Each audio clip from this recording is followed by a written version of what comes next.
सगळा पगार घेती बाई मागून, दम देऊन तिचा भाव याला. सगळा पगार घेत्यात आणि घरात काय खायचं मग?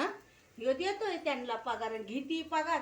बापा आजारी, बापाची औषधं, भावाला काम नाही, भावाची 2 पोरं, दुसरा भाऊ झाडतोय त्याचं.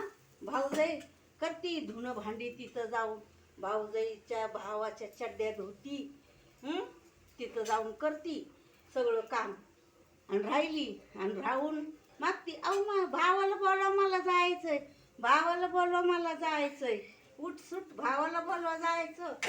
नांदायच्या खाली तर नाही, नुसतंच मागती. यांच्याकडलं आहे बाई माझ्या सासूकडं, द्या पैसे द्या पैसे. कुठं काय? अगं बघ, तुम्ही घरातच बघता बाया, बाहेर जात नाही. मग माझे कपाट शोधाय, माझं हे शोधाय, माझ्याकडं काय आहे नाही हे बघायचं. आई ती भांडती, माझ्या पोरीला जरा चिठ्ठी बिठ्ठी काय दाखवा जागे बिग्याची.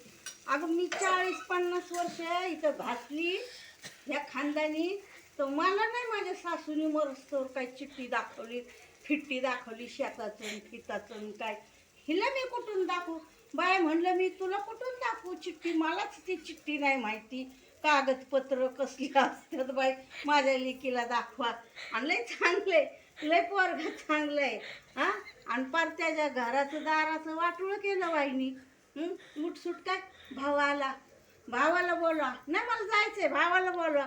उठायचं आणि कोपऱ्यात बसायचं, भावाला बोलवा. भाऊ येतोय, घेऊन जातो मी 4 दिवस तिकडंच 2 महिने. बाई येऊन जाऊनच पोरगी झाली. आणि द्या पैसे द्या पैसे. आता मला लोक होईल मगच मी घेऊन येईन. आणि पोरगे नाट्यवाणी बसल्यात अशा सुना.